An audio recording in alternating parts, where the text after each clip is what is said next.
Selamat pagi semuanya. Perkenalkan, nama saya Aldo Fernando Supriyadi eh, dari Universitas Bina Nusantara. Saya merupakan peserta Jarvis Camp batch 7 pada materi networking.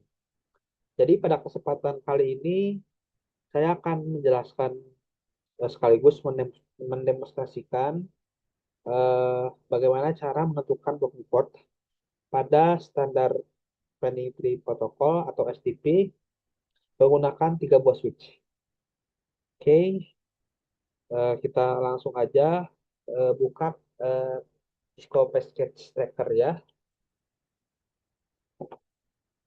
Kita buka Cisco-nya, terus eh, kita masukkan, kita masuk switch ya.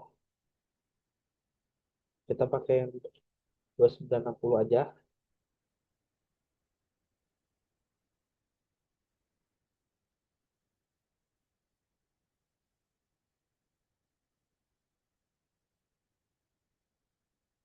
Nah, sambil saya menjelaskan ya. Jadi eh, sebelum kita menentukan si blocking portnya, eh, kita harus memahami terlebih dahulu fungsi dari STP itu sendiri. Jadi STP ini digunakan pada jaringan layer 2 untuk mencegah terjadinya looping ketika eh, terdapat jalur yang redundant atau jalur cadangan.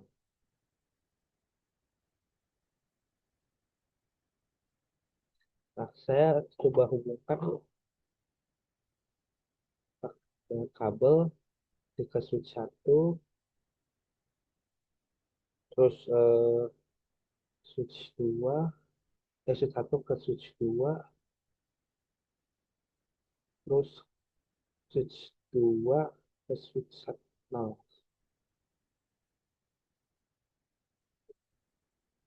switch 1, switch 3, mohon maaf.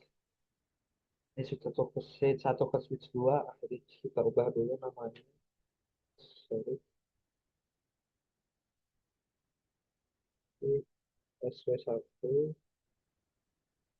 SW2, SW1, SW2, sorry, SW2, SW3. Oke, jadi kalau seluruh jalur ini berada dalam kondisi forwarding tanpa mekanisme pencegahan loopingnya, framework broadcast, framework broadcast bisa terus berputar di jaringan. Karena itu, STP akan membuat topologi bebas looping dengan memblokir salah satu jalur redundannya. Oke, langkah pertama itu kita menentukan blocking port. Eh, Langkah pertama dalam menentukan blocking port itu adalah root bridge. Cari root bridge-nya dulu. Jadi pada standar STP itu root bridge itu dipilih sebagai berdasarkan bridge ID. Eh, Bridge dengan bridge ID paling kecil itu biasanya menjadi root bridge-nya. eh, Priority dibandingkan terlebih dahulu. Kemudian si matriks ini digunakan apabila prioritinya sama. Oke, kita coba langsung demokan saja di switch 1. Eh, kita langsung ke CLI-nya, terus kita seperti biasa, kita enable, masuk ke konfigurasi global,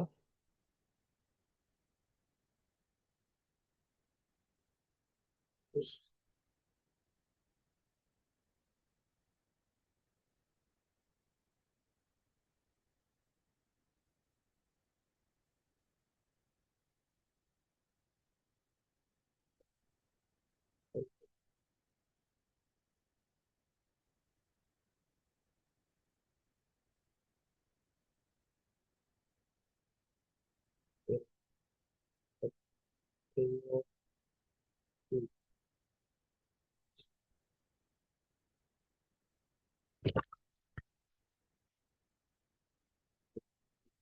Hmm.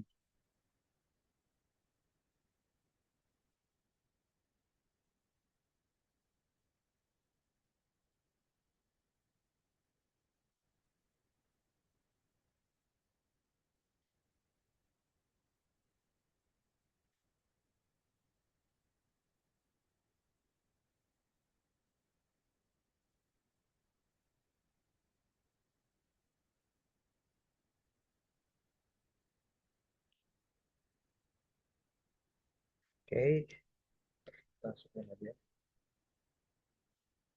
Terus lanjut ke switch 2,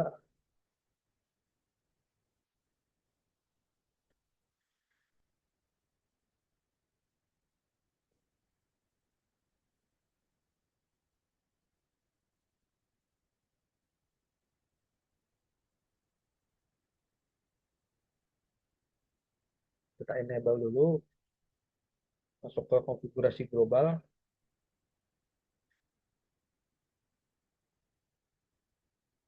dan di penetrate,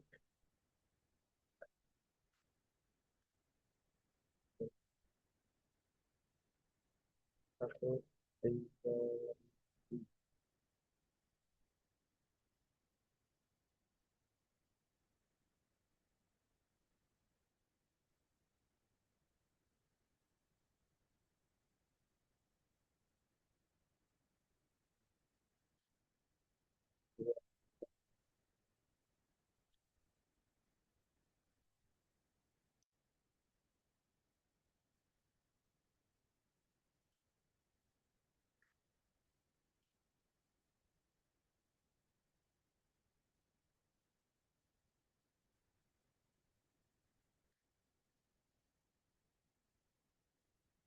Switch, switch juga, switch 3 juga sama, kita konfigurasi dulu. Eh, Kita masuk ke enable, masuk konfigurasi global, terus penetrate.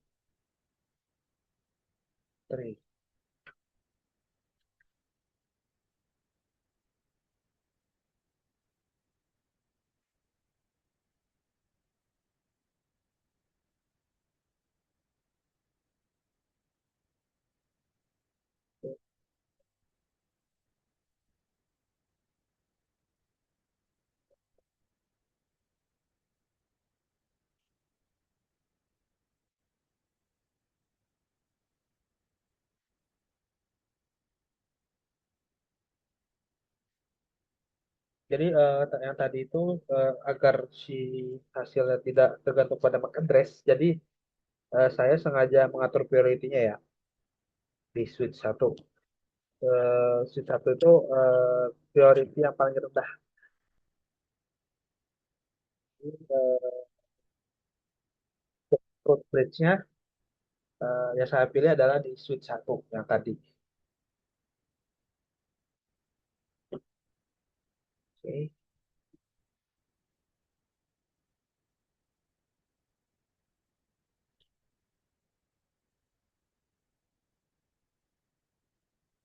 Sekarang kita coba verifikasi di switch satu ya. Kita gunain perintah yang namanya show spanning tree. Ntar show spanning tree.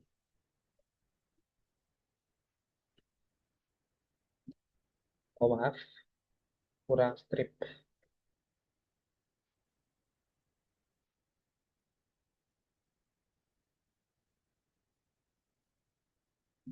Nah, pada sheet satu ini terdapat keterangan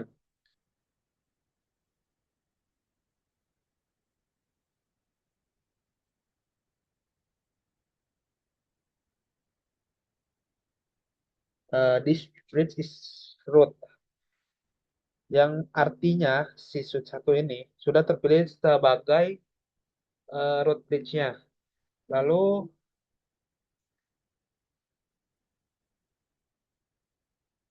setelah kita melakukan mengetahui root bridge-nya, kita lihat pada setelah root bridge-nya diketahui. Jadi kita sekarang melihat port-port pada root bridge-nya.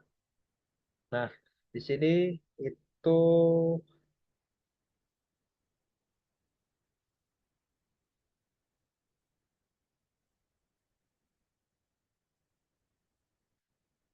terdapat di sini semua port aktif pada root bridge yang menuju segmen jaringan pada yang akan menjadi designated port dan berada dalam kondisi forwarding.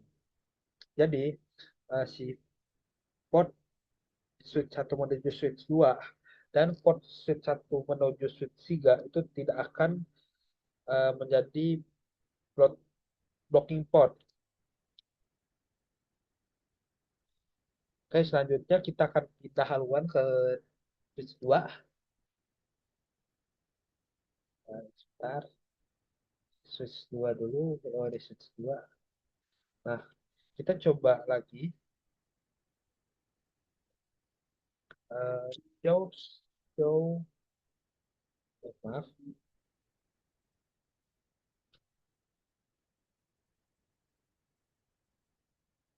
show, show, spanning tree. Ini kita coba karena dia bukan root bridge-nya ya.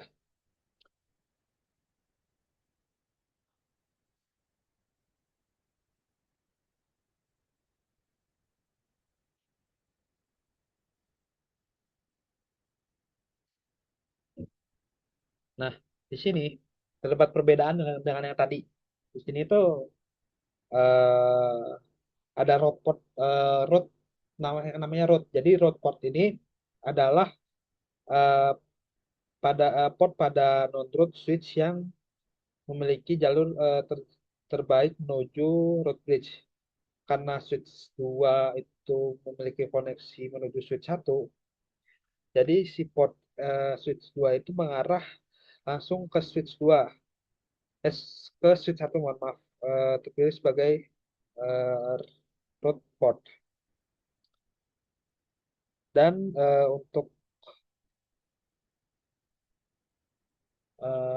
bentar, untuk ini, nah untuk di sini dan root portnya itu berada di dalam kondisi forwarding nih, yang ini.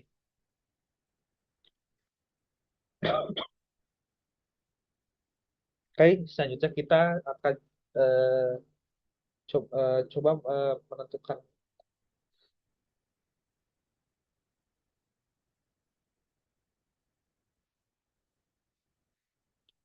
dan hal yang sama juga itu terjadi pada si switch 3. Oke, kita coba ya, show spanning tree.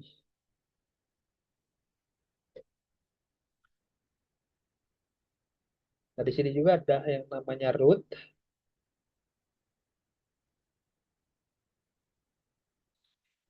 Hal ini terjadi juga ya di switch 3 ya. Port langsung menuju ke switch 1 menjadikan root port karena jalur tersebut merupakan jalur terbaik untuk menuju root bridge-nya.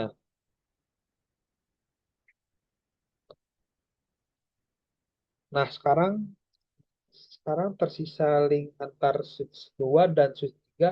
Nah, disinilah nanti eh, kita menentukan port mana yang tetap forwarding dan port mana yang menjadi blocking atau alternate dari portnya. Switch 1, switch 2 dan switch 3 itu sama-sama sudah mempunyai jalur menuju root bridge dengan kos yang sama.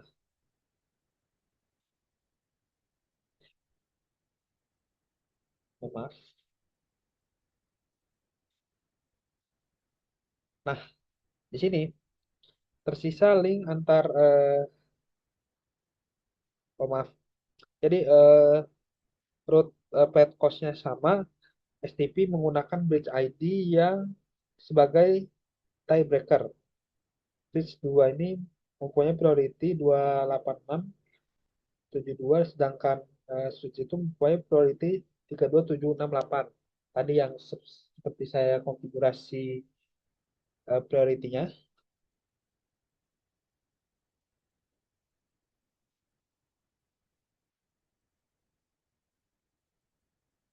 Jadi bisa terbilang karena si batch IDS switch 2 ini lebih kecil, maka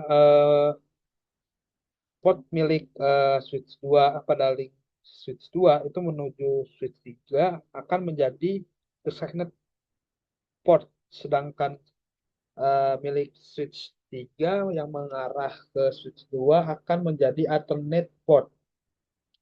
Sehingga port tersebut masuk kondisi blocking atau discarding tergantung mode STP yang ditampilkan di perangkatnya.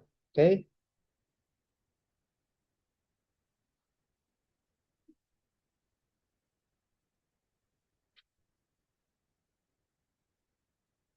yes, sekarang kita akan buktikan kalau misalkan eh, blocking port itu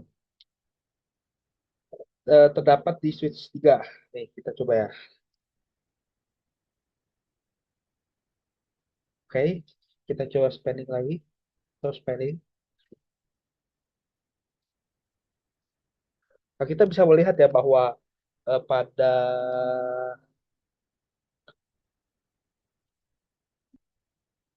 pada switch 3 eh, switch 3 di port fast Ethernet 01 itu yang menuju switch 1 itu berstatus root forwarding. Sedangkan di fast Ethernet 02 yang menuju switch 2 itu yang ini yang mohon maaf ya,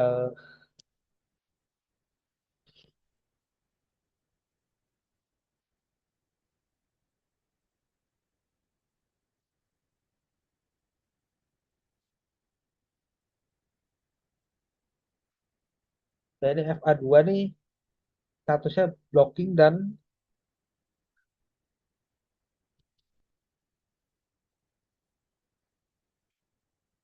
alternate ya, alternate mohon maaf alternate.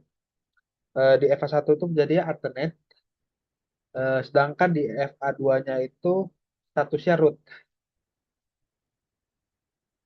Jadi FA2 itu FA1 mohon maaf itu pada switch 3 adalah blocking port pada topologinya. Nah, kita coba kasus 2 dulu ya. Kasus 2,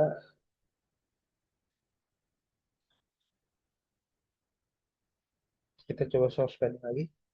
Source spanning tree. Nah, sedangkan di switch 2 menuju ke switch 3, itu statusnya designated forwarding.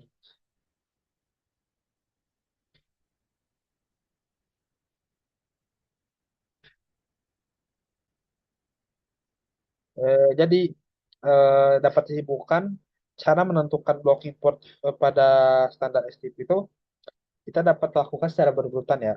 Pertama, itu kita tentukan root bridge terlebih dahulu.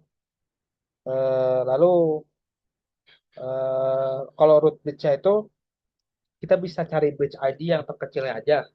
Terus yang kedua tuh pada setiap non-root switch tentukan root portnya dengan jalur terbaik menuju root bridge. Lalu yang ketiga itu setiap segmen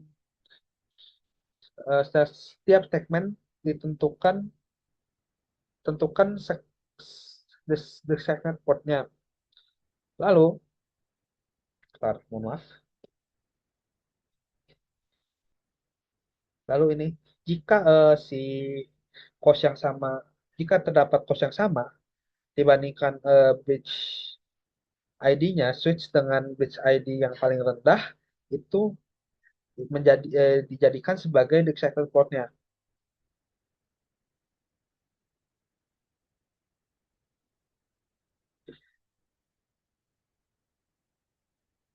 Nah, eh, port yang tidak dipilih sebagai root part atau dissected port akan menjadi alternatif port yang diblokir OSTP. Nah, ini yang warna oranye ini port yang tidak terpilih dari root partnya, root portnya, mohon maaf. Oke, mungkin sekian dari saya. Mohon maaf apabila ada kesalahan kata. Terima kasih dan selamat pagi.